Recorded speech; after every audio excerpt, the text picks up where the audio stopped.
was winter itself, walked past princesses and noblewomen without a glance, and stopped directly in front of Claire.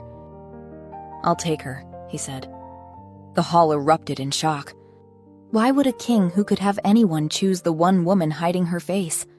Claire didn't understand either, not until he made his terms clear.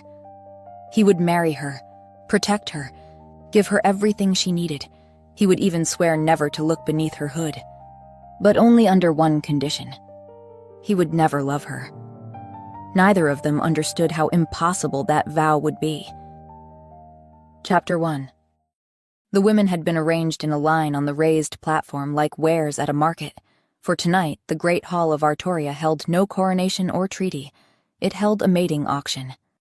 This was where unmated wolves came when all other options had expired, when they were too old for a first marriage, too scarred by life or circumstance to find a proper mate. Wolves couldn't exist in a pack unmated. That would disturb the hierarchy their kind needed. Hence, the auctions. The men who came here were not seeking wives in the traditional sense. They sought second or third wives to tend homes, mistresses, and nursemaids. But none sought love. The crowd that had gathered was smaller than in previous years, the interested parties fewer. The auctioneer's voice droned on, listing bloodlines and basic qualities with all the enthusiasm of a man selling livestock he knew to be lame. One woman wept silently, tears tracking through carefully applied powder on her aging face. She'd been beautiful once. You could still see it in the bones of her. But time and 3 failed betrothals had brought her here. Another stood with her chin high, defiant despite the scar that ran from temple to jaw. A third stared at nothing, her expression blank, her hands curved protectively over her belly. Pregnant and abandoned, most likely. The last figure in the line drew the most attention, however. The attention of whispers and sidelong glances rather than open stares. She stood apart from the others, shrouded completely in a hooded cloak of dark, heavy fabric. Not even her hands were visible. The hood hung low over her face, revealing nothing. She might have been beautiful. She might have been monstrous. And that, perhaps, told the crowd everything they needed to know. "What's wrong with that one?" a merchant muttered to his companion. The whispers rippled through the hall like wind through grass. What could be so wrong that even her face must be hidden? Beneath the hood, Claire felt every eye like a physical touch. This was it. The end of everything. If she wasn't chosen today, if no one was desperate or foolish enough to take a woman whose face they couldn't see, her father would be within his rights to sell her as a slave. He was standing near the edge of the platform with her sister Celia, pretending not to know her. "Who would buy a hooded woman, sight unseen?" her father had said, and he'd been right. At best, they would demand to see beneath the hood first. And that would be so much worse than not being chosen at all. The auctioneer had moved on from the pregnant woman when the great doors burst open. Every conversation died mid-word, every head turned. An alpha presence rolled through the doors like a wave, and it wasn't the ordinary dominance of a strong wolf. This was the kind of power that came from bloodlines so pure, so undiluted, that they were more legend than wolf. Claire felt it even beneath her hood. "The Alpha King!" the auctioneer gasped. "Gods above, what is he doing here?" The whispers started immediately, shocked and disbelieving, rippling through the crowd. "That's impossible," someone added. "Why would the king come to a mating auction?" Alpha King Elian of Artoria walked into the hall as if he owned it, which, Claire supposed, he did. He was tall, taller than any man in the room, with blonde hair falling past his shoulders in a pale gold that looked almost silver in the torchlight. Rumors said he was so beautiful it made noblewomen compose terrible poetry, and princesses from distant kingdoms invent reasons to visit Artoria. But Claire thought, beautiful didn't cover it. Beautiful was too soft a word for these cheekbones, these pale gray eyes, cold and clear and absolutely merciless. Several of the nobles stepped back, as if distance might protect them from whatever this was. Because this made no sense. None at all. Kings didn't come to mating auctions. Kings, especially this king, could have empresses, could have anyone, anything. So why was he here? Elian stopped in the center of the hall, and his gaze swept over the platform. His expression revealed nothing. "Continue," he said. It took the auctioneer 3 tries to find his voice.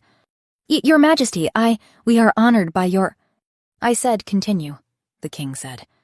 He'd begun walking toward the platform, the crowd parting before him. Claire felt him approaching and fought the urge to run. She heard his footsteps stop at the first woman, the one who'd been weeping. A long pause. Claire imagined him studying her, weighing her worth. The footsteps moved on. Another pause. The scarred woman, perhaps. More consideration. More dismissal. He continued down the line. And then the footsteps stopped, directly in front of her. Claire's breath caught in her throat. She kept her head bowed, staring at the stone beneath her hood. The silence stretched.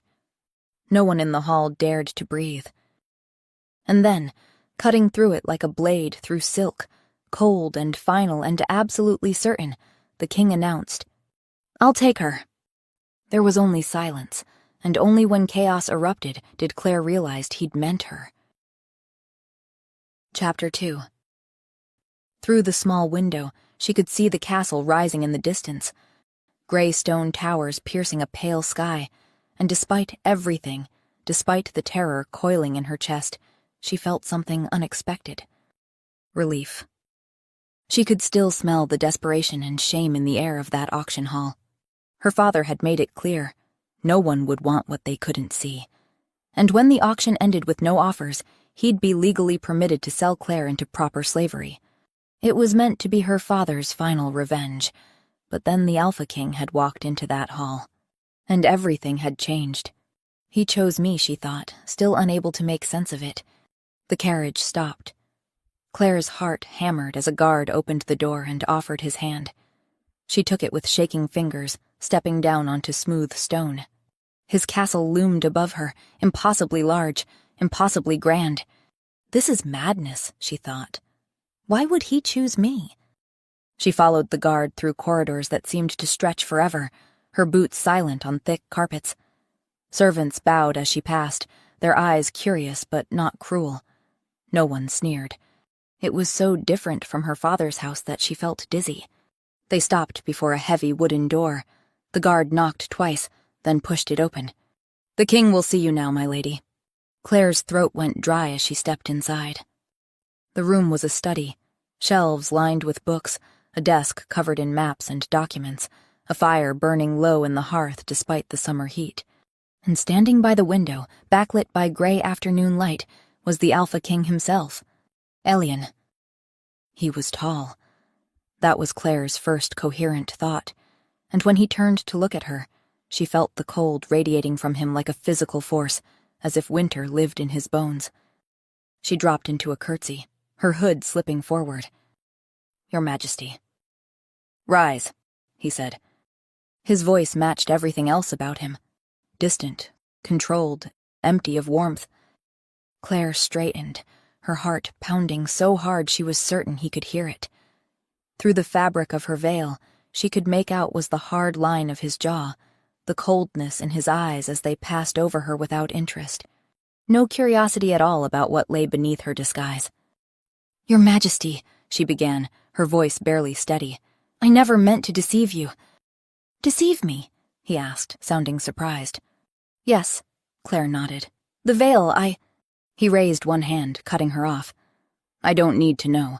The wedding will take place in 3 days. That's all you need to concern yourself with." Claire blinked. "Your Majesty, please," she implored. "Before you look, you have to understand the reason I wear it. If you'd just let me explain." "I will not be looking." The statement hung in the air between them, flat and final. "Excuse me?" Claire asked. Elian turned fully toward her, his expression unchanged. "You've hidden your face. I assume that's because it isn't pleasing to look upon." Beneath her veil, Claire grimaced. He wasn't entirely wrong, but he wasn't entirely right either. Not that she could explain that. Not without revealing everything, which she would rather die than do. Though, lying to her king, her future husband, was death. He had to know. Your Majesty, wait. Claire took a step forward. Before we marry, you should know the truth about me, about why I... He paused at the door, didn't turn to look at her. You will be my wife, he said quietly. But other than that, I have no interest in seeing you. Ever. Claire stood frozen, trying to process what he'd just said. No interest in seeing her. Not just now. Ever. Your Majesty, she managed, even if you never wish to see me, others will. People will talk. They'll let you know what I look like. I would prefer you hear it from me before the ceremony. Before you feel betrayed, she didn't say. Ellian finally turned, and for the first time his eyes focused on her fully. Cold eyes, gray as winter frost. If you would prefer that no one ever sees you, he said slowly, then it shall be so. Claire gaped at him. What? You are to be queen. You will receive jewels and palaces and titles and land. Receiving veils and a staff which ensures you are never looked upon directly on top of that is no hassle, I assure you. She couldn't speak. This was too good to be true. It had to be. Why would he choose her? Why would he allow her to keep hidden? He could have married a beautiful princess, pleasing to look upon. Someone he knew, someone with a bigger dowry. If that is all, Ellian said, already pulling the door open, I'll see you at the cathedral. And then he was gone. Claire stood alone in the study. She should refuse. That was the logical choice. Go back to her father, accept her punishment, face whatever fate awaited her there. Because this strange offer from a cold king who wanted a wife he'd never look at, felt like a trap. But then she remembered the look in her father's eyes the last time she'd seen him. Pure hatred. The kind of loathing that had burned there for years. The labor of his wife's affair, he'd called her, a stain on his family's name. He would have sold her into slavery with a smile. The Alpha King had looked at her with nothing. No hatred, no disgust, not even disdain. Just cold indifference. And he'd offered her something she'd never dared hope for, permission to stay hidden. Claire touched the fabric at her throat, feeling the weight of the hood against her shoulders. Cold over cruelty, she thought. I'll choose cold over cruelty every time. Chapter 3. The next morning, Claire was summoned to the king's council chamber. She'd barely slept. The room they'd given her was larger than any space she'd ever occupied, a suite of chambers with a canopied bed and a team of blind servants who'd arrived within hours of her request, just as the king had promised. They'd bathed her gently, dressed her in soft fabrics, brought her food she was too nervous to eat. No one had been gentle with Claire in a very long time, so now, walking through the castle corridors with a guard as escort, Claire tried to steady her breathing. This meeting, the wedding contract negotiations, needed to go well. But her father would be there, and the thought made her stomach turn. Lady Claire, Your Majesty, a guard announced as Claire stepped inside. The council chamber was even bigger than she'd expected. A long table dominated the space, windows behind it letting in cold morning light. The Alpha King sat at the head of the table, 2 advisors flanking him. He was beautiful in the way winter was beautiful, harsh and unforgiving and impossible to look away from. And at the far end of the table, barely looking at her, sat her father. Please sit, Ellian gestured to a chair near him. One of the advisors cleared his throat. Your Majesty, the marriage contract has been prepared according to your specifications, they said. If you'd like to review, I'll summarize, Ellian interrupted. He picked up a document, scanned it briefly, then set it down. The terms are straightforward, Ellian declared, looking at Claire, or at the veil where her face should be. First and most important, I will never look upon you, he said. Neither I nor anyone in my household, my court, or my kingdom will be permitted to see your face. Claire's breath caught. Is this agreeable to you? Ellian asked. Before Claire could answer, her father surged forward in his seat. Your Majesty, I must protest. You don't understand what you're agreeing to. If you knew what was beneath that veil... I wasn't talking to you, Ellian said calmly. I was talking to my future queen. Claire stared at the king, something warm and unfamiliar blooming in her chest. My future queen, he said. Is this agreeable to you? He repeated. Yes, Claire said quietly. It's more than agreeable, Your Majesty. Thank you for your kindness. One of the advisors shifted uncomfortably. Elian tilted his head slightly, and for the first time, she saw something other than cold indifference in his expression. Kindness? He asked, confused. Yes. Claire's voice was steadier now. You've honored my request to remain veiled. The servants you sent, the blind maids, they've been gentle and respectful. She steadied her breathing before she concluded simply, That was very kind of you. Elian looked at her for a long moment, then he shook his head slightly and returned his attention to the contract. The other conditions are as follows, he said, his tone once again purely factual. You will give me an heir, preferably more than one, to secure the succession. But other than that, we will not share a life. We will not share a room. We will not dine together or spend time together. You will attend certain royal functions with me, perhaps 3 or 4 times a year, to maintain appearances before the court and visiting dignitaries. That is all. He paused, then added with the same measured precision, The marriage will be contractual only. You will live comfortably. You will want for nothing. But I want nothing to do with you beyond what is necessary to produce children. Claire could feel the advisors watching her, waiting for her reaction. Her father had gone very still, his eyes fixed on her as if expecting her to break, to weep, to refuse. Even Elian seemed to be bracing for something, his jaw set in a way that emphasized the strong line of it. But Claire didn't flinch. His scent was calm, controlled. There was no malice in it, no desire to humiliate, no cruelty. He was simply stating facts, the same way someone might state the time or the weather. He wasn't trying to hurt her. I agree to your terms, Your Majesty, Claire said clearly. They're more than generous. You do me a great honor. The advisors stared. Her father's expression twisted with fury. And Elian looked utterly perplexed.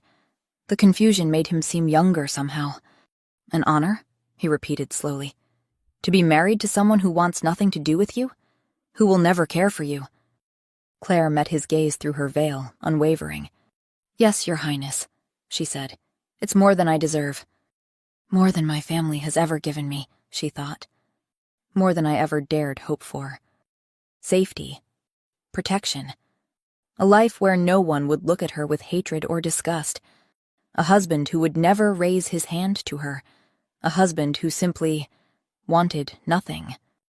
That was better than cruelty. That was mercy. Very well. Elian pushed the contract across the table toward her.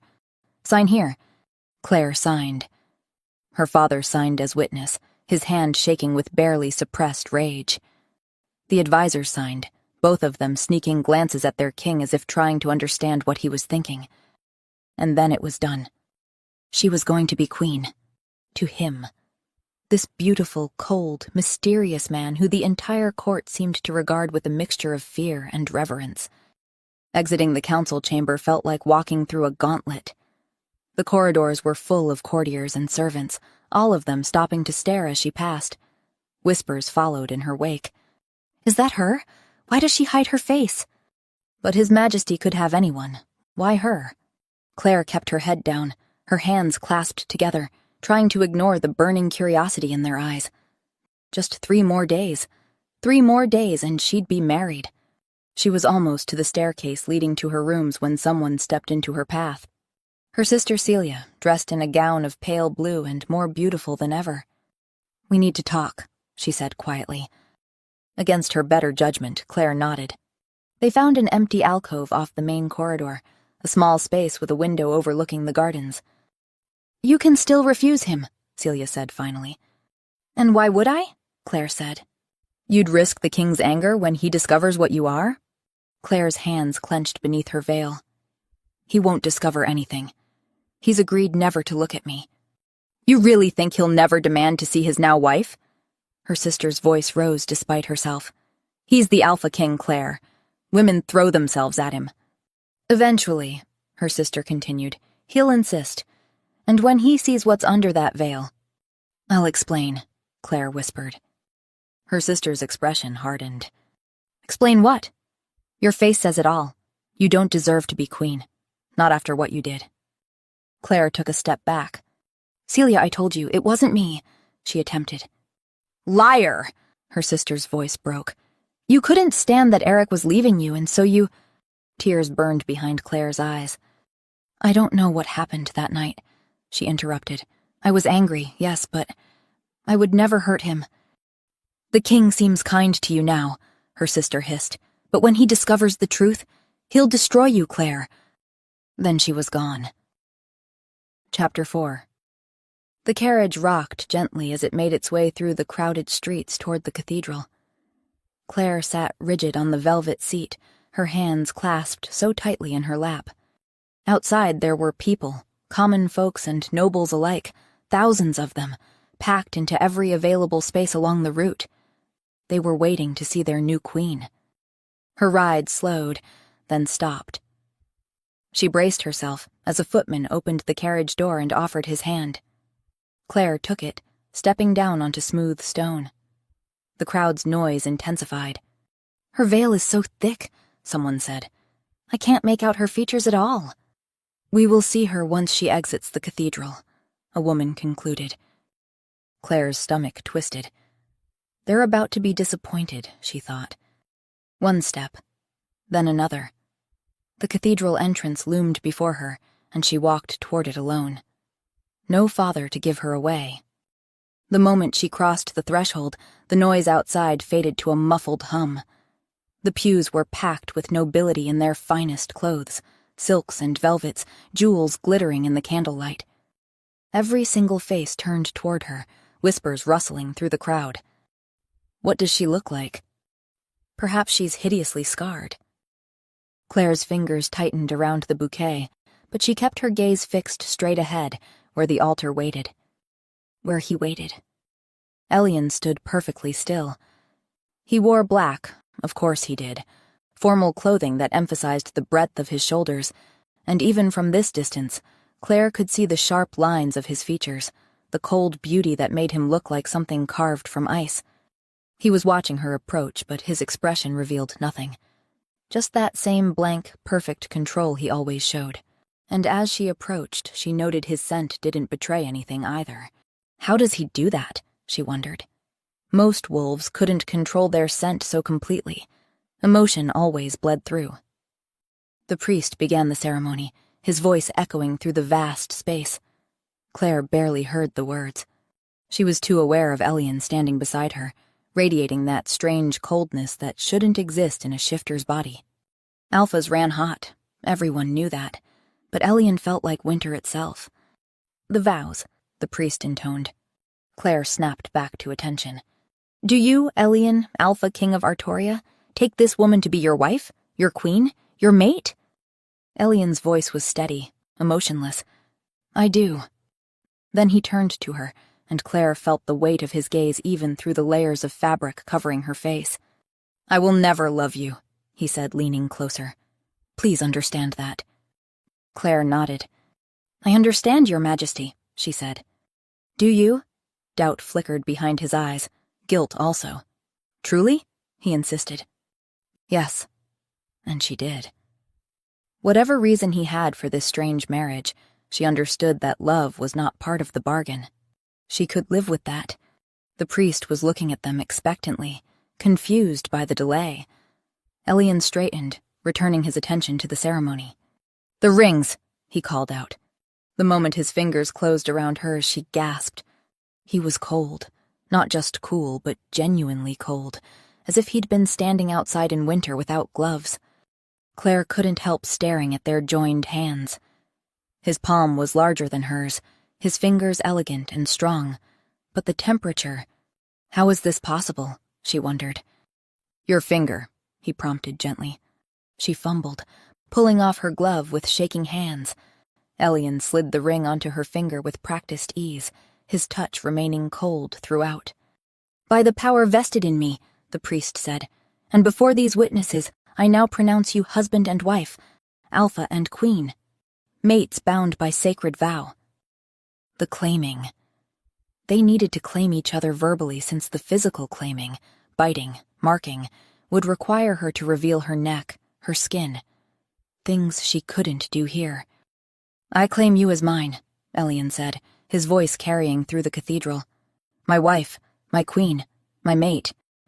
Claire's wolf stirred restlessly inside her, but she felt no snap of a mate bond, no overwhelming pull or certainty. That would come later, she knew. In private, when they completed the physical claiming. I claim you as mine, she echoed. My husband, my king, my mate. The priest smiled.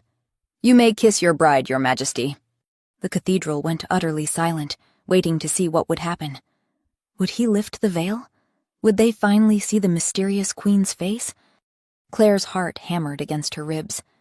Your majesty, she whispered. Will you not look at me?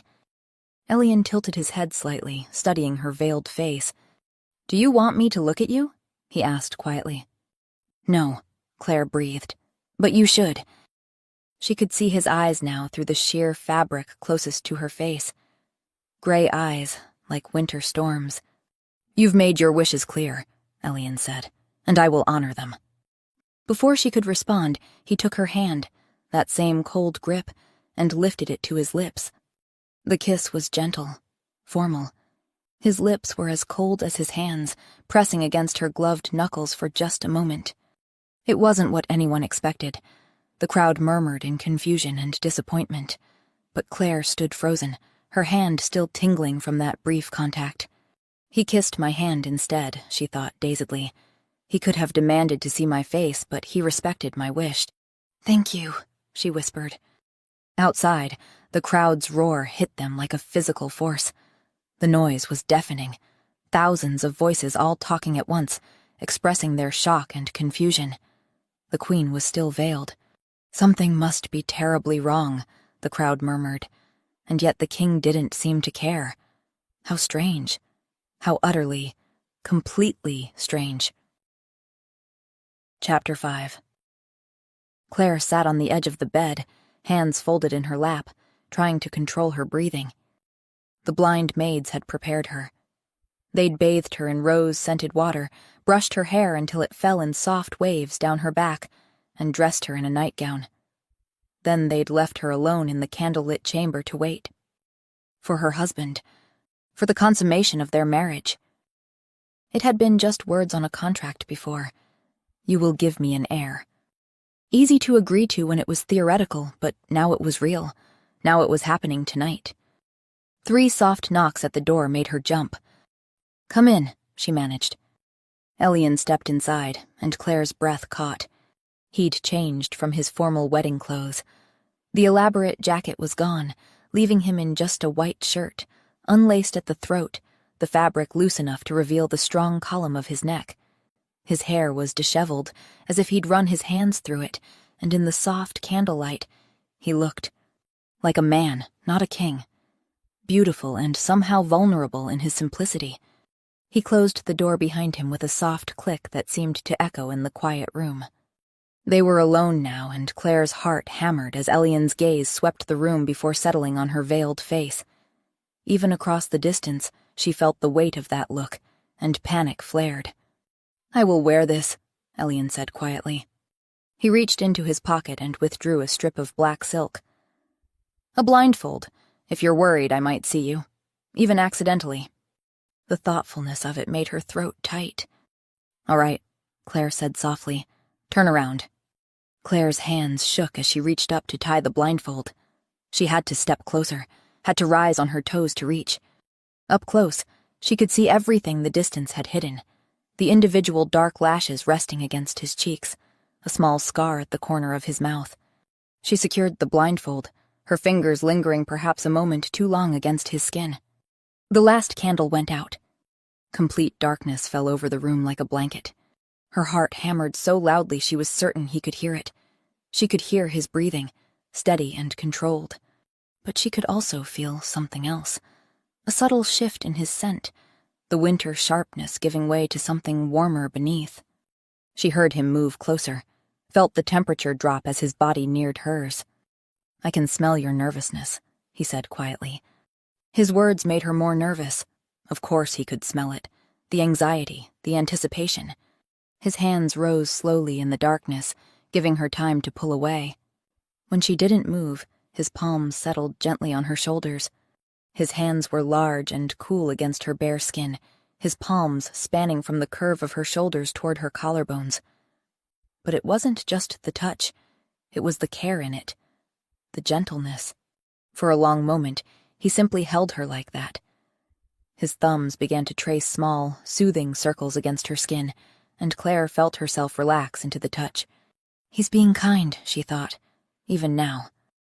Slowly, Elian's fingers slipped beneath the thin straps of her nightgown. He paused, a question in the stillness. Claire made a soft sound of assent.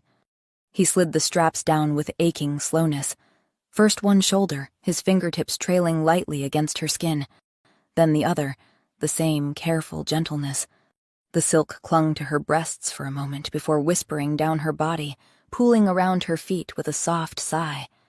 Elian's hands remained on her shoulders, neither moving nor retreating, just holding, anchoring. His scent was changing, growing richer, deeper. Something warm and masculine that made her wolf stir with interest. Claire reached for him with trembling hands, finding the edge of his shirt. Her fingers fumbled with the remaining buttons, clumsy with nervousness and anticipation. His skin was cool and smooth, stretched over solid muscle that shifted beneath her palms. She explored cautiously in the darkness, mapping what she couldn't see. The breadth of his shoulders, the firm planes of his chest. When her hand settled over his heart, she felt it beating, fast and strong, faster than his controlled demeanor suggested. She grew bolder, her fingers tracing the ridges of his stomach, the dip of his waist. His muscles tensed beneath her touch, and she heard his breathing change, becoming more ragged. When she reached his waistband, she hesitated, her fingers resting at the edge. "May I?" she whispered. "You may do whatever you like," he replied. The way he said it, rough and low, made her heart skip. She pushed the fabric down with fumbling hands, revealing more bare skin. Elian caught her hand gently, stilling her exploration. He lifted her fingers to his mouth and kissed them one by one, his lips cold and soft against her skin. His hand came up to cup her face. His palm was cool against her flushed cheek as his thumb brushed over her lower lip. Then his fingers moved to trace her cheekbone, exploring. She felt him pause, his scent shifting, confusion bleeding through.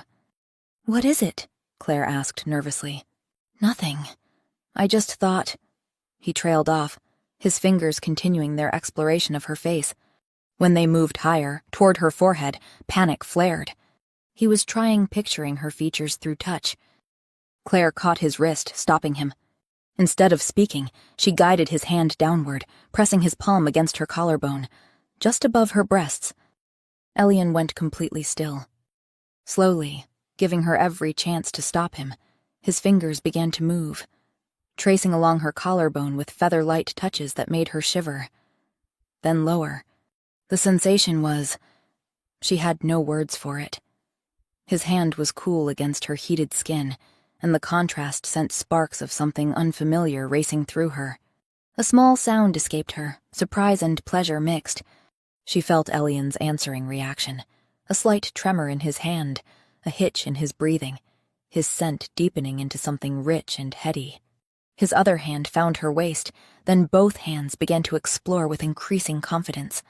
The curve of her ribs, the dip of her waist, the flare of her hips. When his palm pressed against the small of her back, pulling her closer, Claire startled at the cold of his skin. "I'm going to kiss you now," Elian murmured. Claire barely had time to process the words before his mouth found hers. The sensation overwhelmed every thought. His lips were cool but soft, moving against hers with careful patience. Her first kiss. And it was everything and nothing like she'd imagined. Sweet and overwhelming and perfect.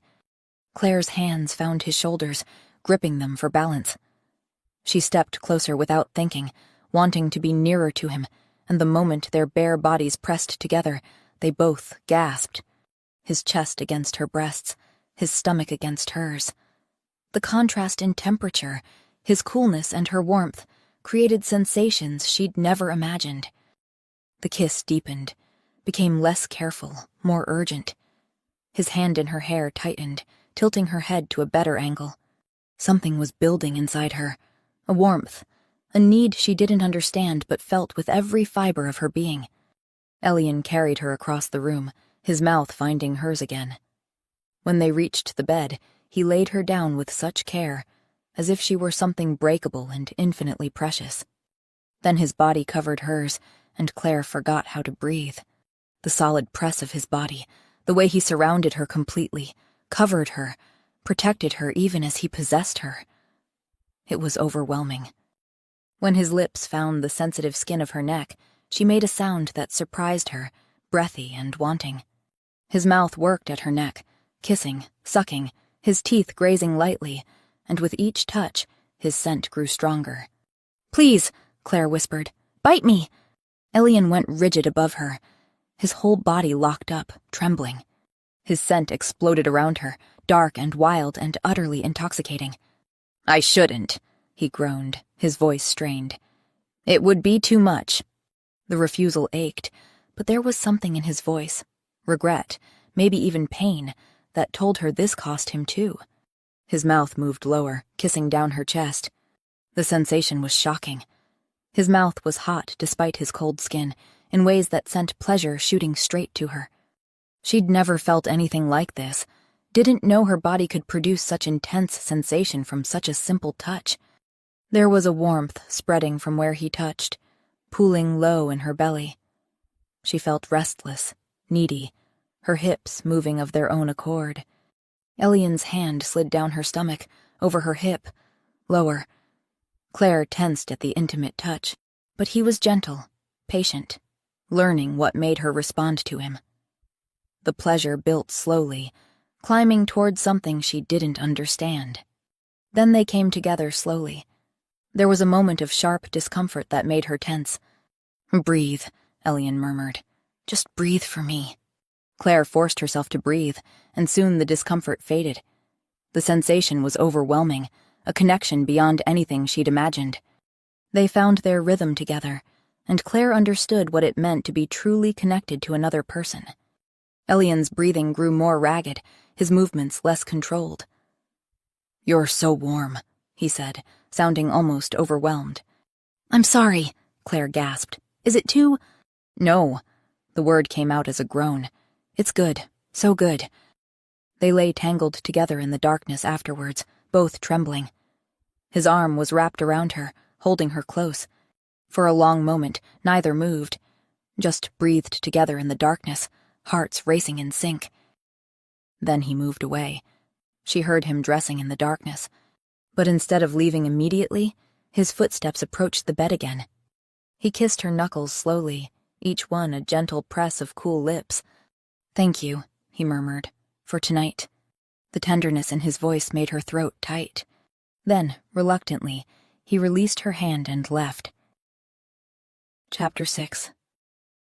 The morning after her wedding night, Claire woke alone. She touched her neck where Ellian had kissed and marked her, feeling the tender spots where his mouth had worked. He was here, she thought. The blind maids arrived to help her dress, their gentle hands efficient. Once covered, Claire ventured out into the palace, free to wander. It was strange being here, being safe. No one sneered at her. She found the library, a vast room filled with more books than she'd ever seen, and spent hours reading. This is enough, she told herself firmly. Being safe is enough. The king had been clear about their arrangement, contractual, distant. She needed to stop hoping for anything else. The next evening, Claire sat by the fire in her chambers when her door opened. Ellian stood in the doorway, hands were clasped behind his back, his posture rigid. "Your Majesty," Claire said, surprised. "Hello," Ellian said, the word coming out stiff. An awkward silence stretched between them. "Is there anything I can help you with?" Claire asked finally. "Oh, no." He clenched his jaw. I just thought I would come and inquire after your health.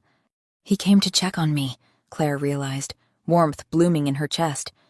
I'm perfectly fine, Your Majesty, she said softly. Another silence. But Ellian didn't leave. He stood there, clearly wanting to say something more but not knowing how. Do you think you're with child yet? He asked, the words bursting out of him suddenly, before he immediately looked mortified. Forgive me, that was quite forward. Oh, not at all, Claire said quickly. I mean, I can't know yet. It's too soon to tell. Yes, of course, Ellian nodded. Claire's heart was racing. She knew she shouldn't say anything. He'd just come to check on her health, but the words came out anyway. Though, perhaps, Your Majesty, she heard herself begin. His eyes snapped to her. Yes? He took a step forward. So did Claire. Well, it's just that I understand having an heir is crucial to His Majesty and the kingdom, she said. Yes, it is, Ellian nodded. Then perhaps, I've heard that more frequent. She hesitated, feeling her cheeks burn. The more frequent the union, the greater the chances at conception. Perhaps it would be good to— Yes, Ellian interrupted, sounding almost relieved. They barely made it to the bed. Ellian's hands were everywhere, gripping her hips, tangling in her hair, pulling her closer, and the following day, Claire admitted to herself that she liked that he'd visited her. Would very much like him to do so again. But he'd said, repeatedly, that once she was pregnant, their physical relationship would end.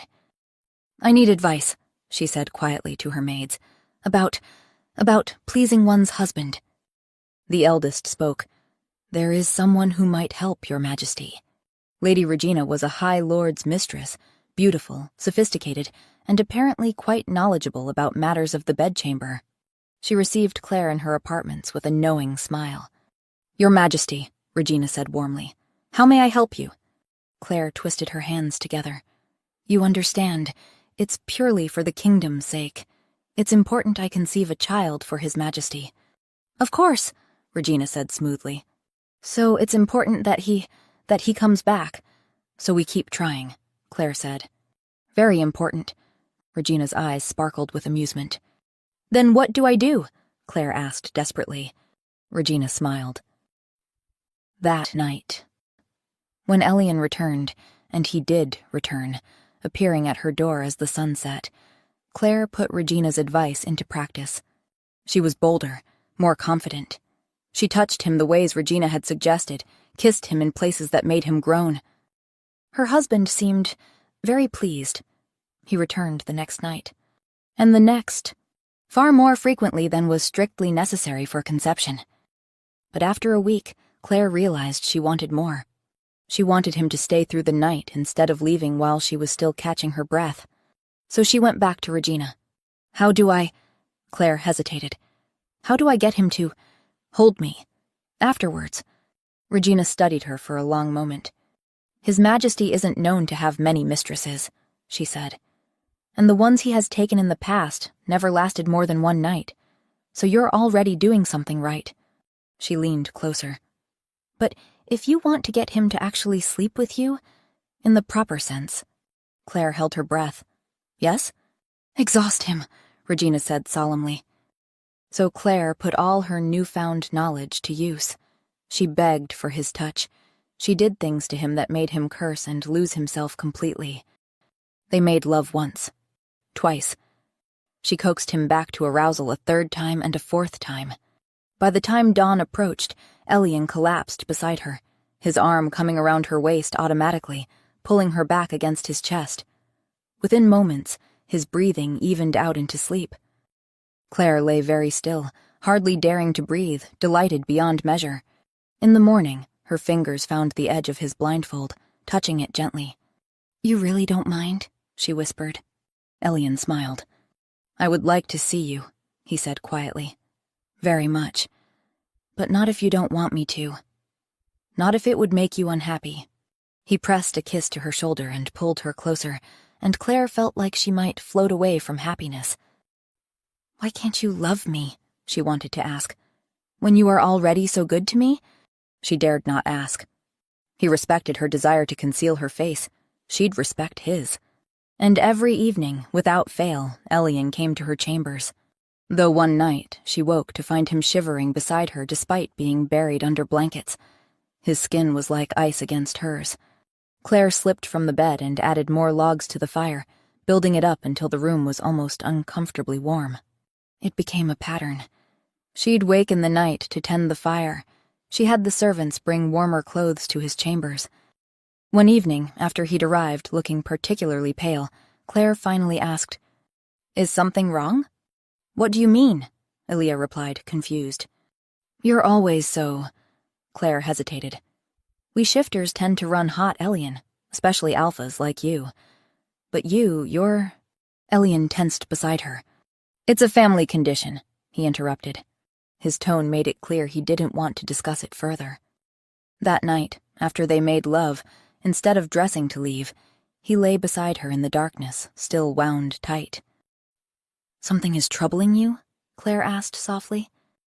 A long pause, then, "Trade negotiations," he explained. "An old agreement is coming to an end with a foreign kingdom because we can't provide potions like we used to." "Why not?" "Because most witches are banned from practicing their craft," he said, frustration clear in his voice. Claire's heart skipped. "You think they should be allowed to use magic?" she asked carefully. Elian tensed beside her. "No, I suppose not."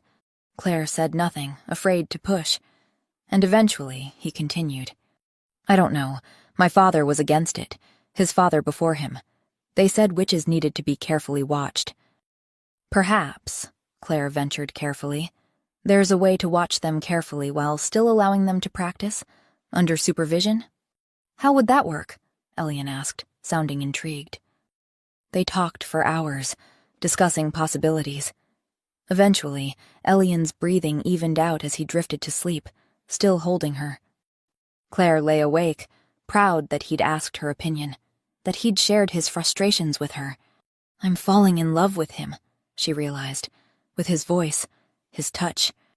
Time went by. Elian came earlier each evening now. Sometimes he arrived before dinner, eating with her in her chambers before taking her to bed. The mate bond was forming, growing stronger with each night they spent together. Claire could feel it. She craved him when he was away, and he seemed to crave her just as intensely.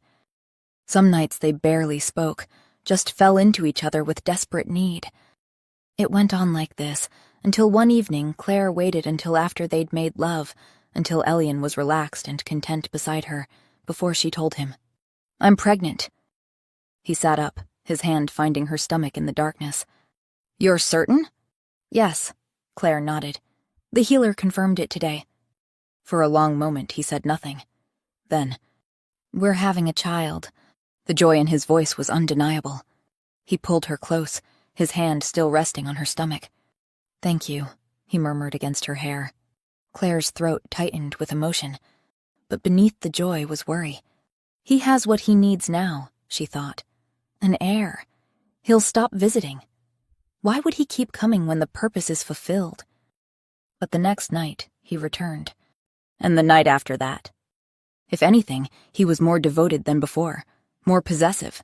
He made plans for the baby, talking about nurseries and nurses and what they'd teach their son or daughter. His voice was warm with excitement, with love. When the baby finally came, a boy, healthy and squalling, Claire wept with relief. The midwife brought him to Elian, who stared down at the tiny face with wonder, joy, fear, love. So much love. Claire began to cry. Not tears of joy, tears of fear and heartbreak and loss, because it was over now. He had his heir. He didn't need her anymore. Elian's smile vanished immediately. "Claire, what's wrong?" His hands found hers, gripping them tightly. "Are you in pain?" Claire shook her head. "Tell me," Elian said, his voice breaking. "Please, tell me what's wrong." "You're going to leave," Claire managed between sobs. "You'll stop visiting and I'll lose you." "What? No!" Elian looked stricken. "No, Claire, of course not." "But that's what you said," Claire cried. "You said you'd never love me, that once I gave you children, we'd have nothing more to do with each other. I was wrong, Elian said desperately. He brought her hands to his lips. I love you. Claire sobbed, the words spilling out. I know I shouldn't, but I love you and I don't want to lose you. You won't lose me, Elian said, his voice fierce. He looked panicked, desperate.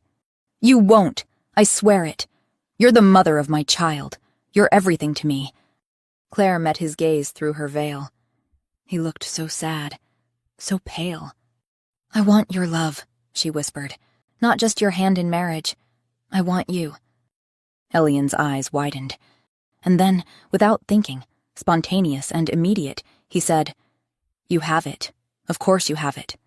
He froze, as if hearing his own words for the first time. Claire's heart soared. Do I? She whispers. Have your love? Yes, Elian breathed. I love... He stopped mid-word. His eyes went wide with pain. His hand flew to his chest, clutching at his heart. Elian! Claire struggled to sit up. Elian, what's wrong? His face went even paler, white as snow. He tried to speak, but no words came out. His whole body convulsed. Then he collapsed. Chapter 7. Help! Claire screamed, clutching Elian as he collapsed in her arms. Someone help! The king is dying! It's no use, Elian whispered, his voice barely audible. His eyes fluttered open, unfocused. There's no cure. There never was.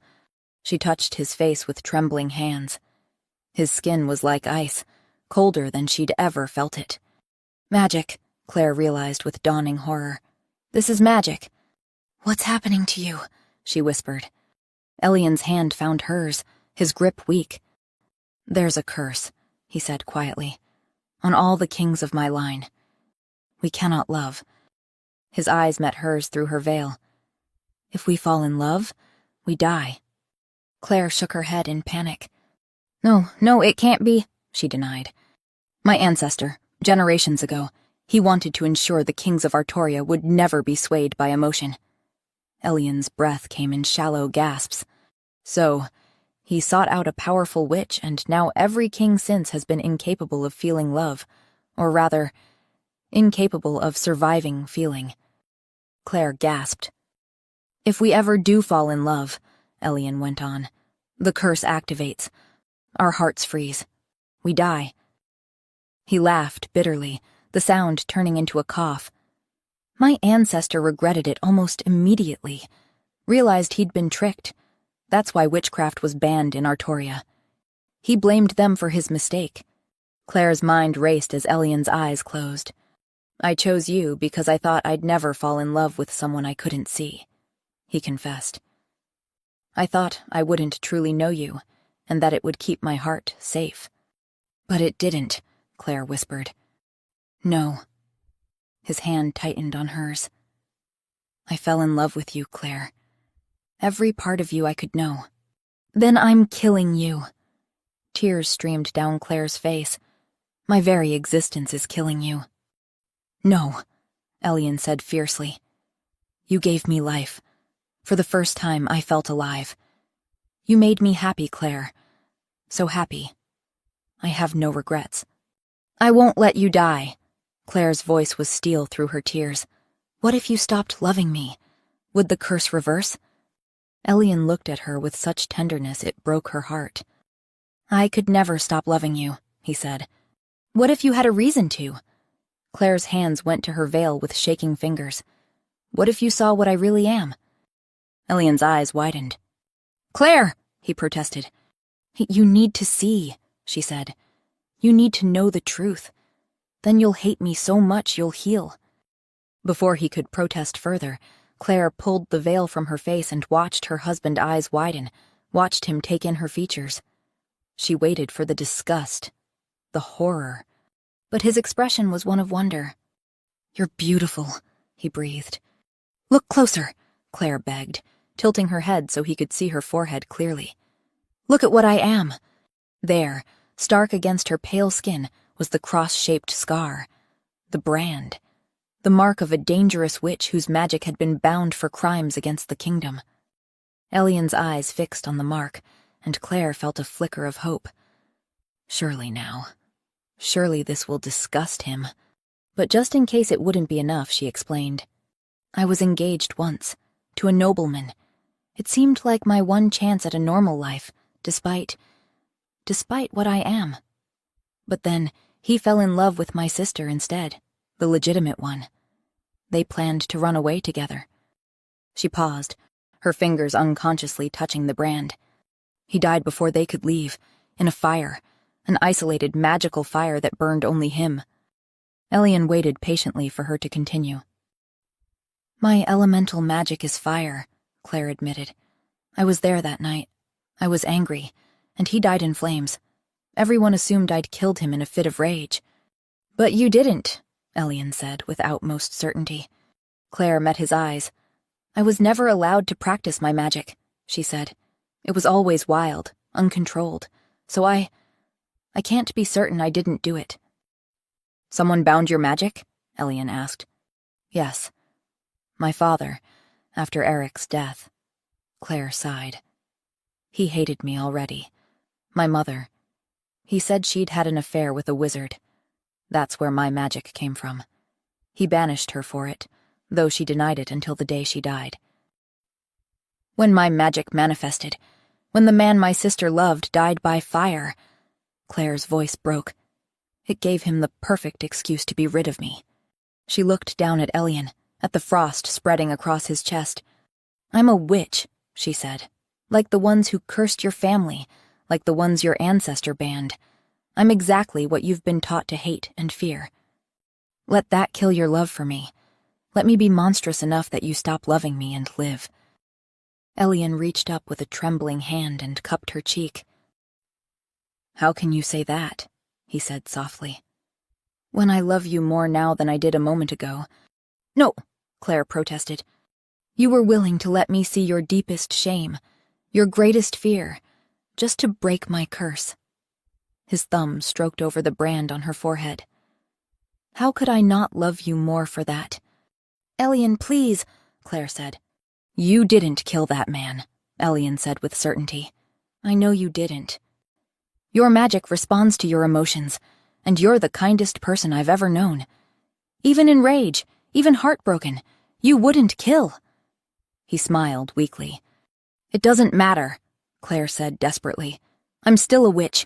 I'm still branded. I'm still the woman I love, Elian finished. The mother of my child, my queen, and my mate, my everything.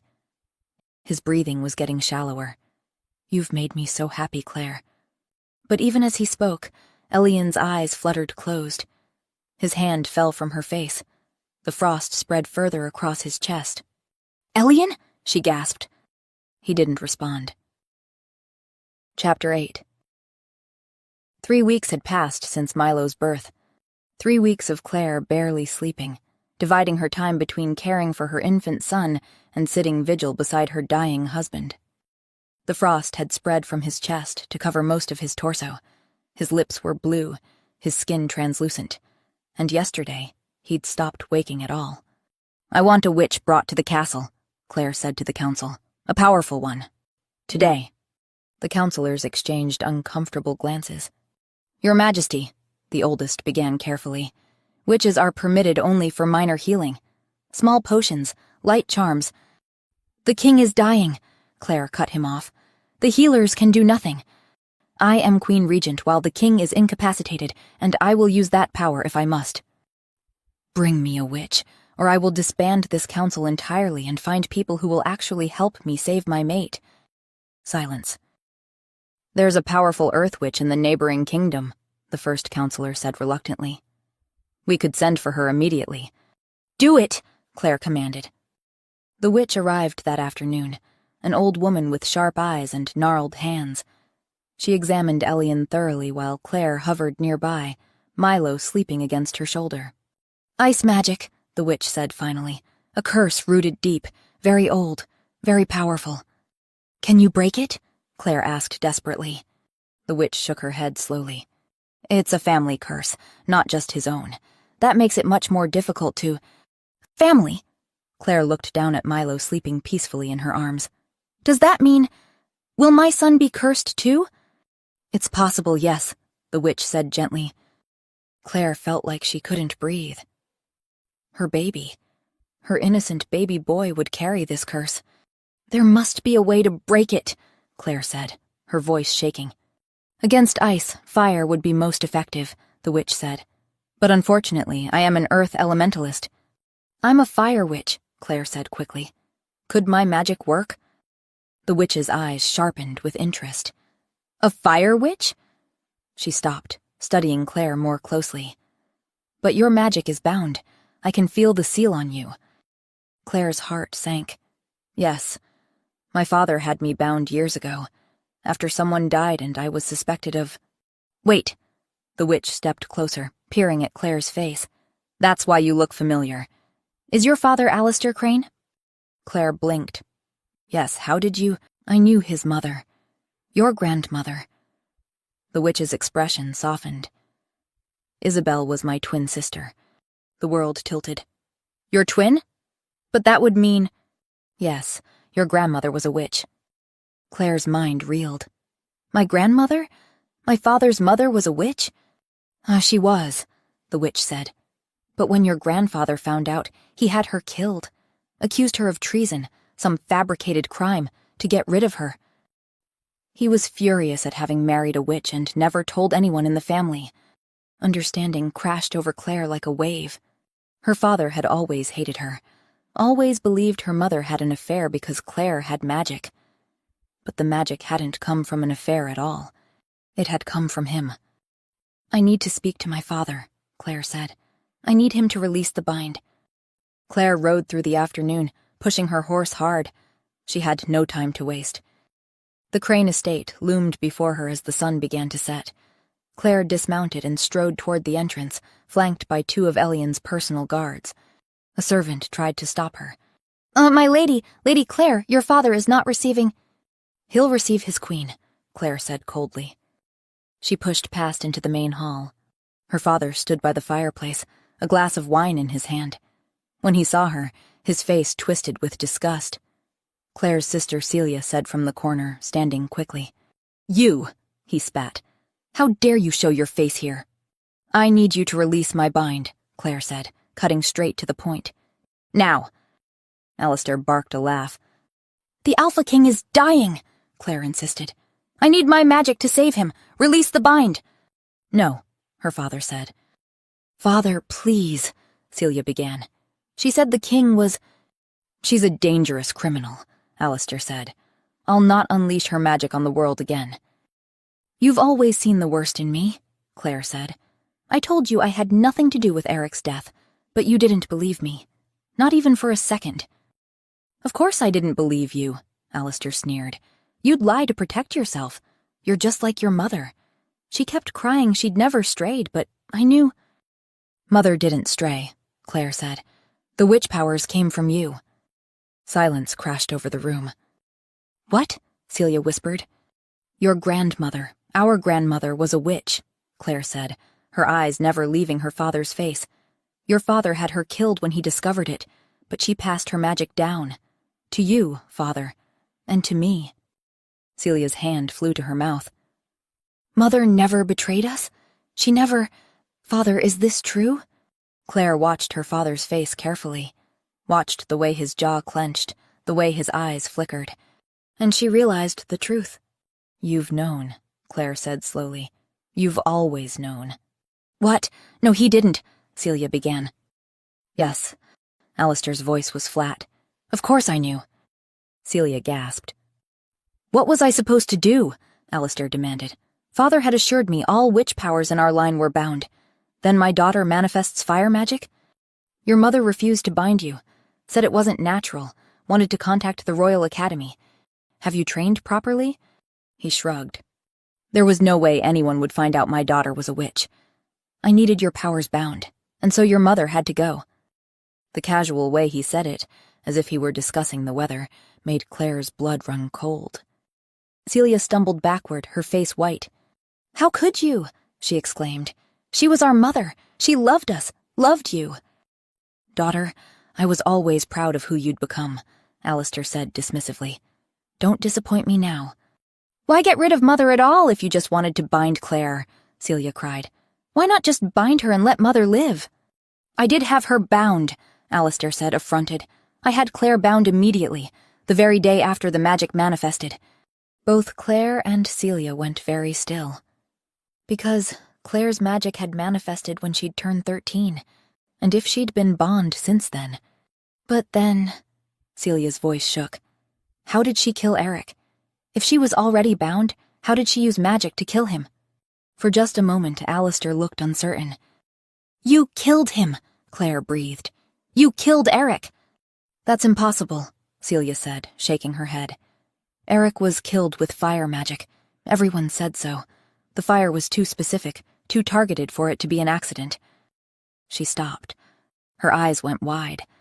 You also have fire magic, she said, pointing at their father with a trembling finger. That's how Claire inherited it. It passed from grandmother to you, then to her. You could have... Celia's right, Claire said, stepping forward. You knew Mother was innocent. You knew I was bound. You knew you had fire magic. And you killed Eric to frame me, didn't you? Alistair's face went red. It was 2 birds with 1 stone. Get rid of that commoner unworthy of Celia, and get rid of you. He pointed at Claire with shaking rage. I could finally be rid of the reminder of my shame. He never finished the sentence. Celia's fist connected with his nose with a sickening crunch. Alistair stumbled backward, blood streaming from his face. His head hit the edge of the mantel as he fell, and he collapsed to the floor, unconscious. Silence. Claire and Celia stared at each other across their father's prone body. Sister, Celia began, her voice shaking. She looked horrified at what she'd done, embarrassed, guilty. Later, Claire said firmly. I need the seal. I need to break my bind and save Elian. Do you know where Father keeps it? Celia nodded quickly. She ran from the room. Claire stood over her father's unconscious form, feeling nothing. No anger, no satisfaction, just emptiness. He hated me my whole life for something that came from him, she thought distantly. He killed my mother, killed Eric, ruined my life, all to hide his own shame. Celia returned breathless, pressing a small carved box into Claire's hands. Here, the seal is inside. Thank you, Claire said.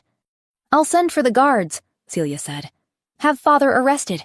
Her voice broke. I'll testify about what he did, about everything. Claire studied her sister. This woman who'd hated her for years, who'd believed her a murderer, but who'd just punched their father and was now offering to stand against him. Thank you, Claire said again, softer this time. I'm sorry, Celia whispered, for everything, for believing him. Later, Claire repeated, but gently. After. We'll talk after. She pressed some of her guards to stay with Celia, then mounted her horse.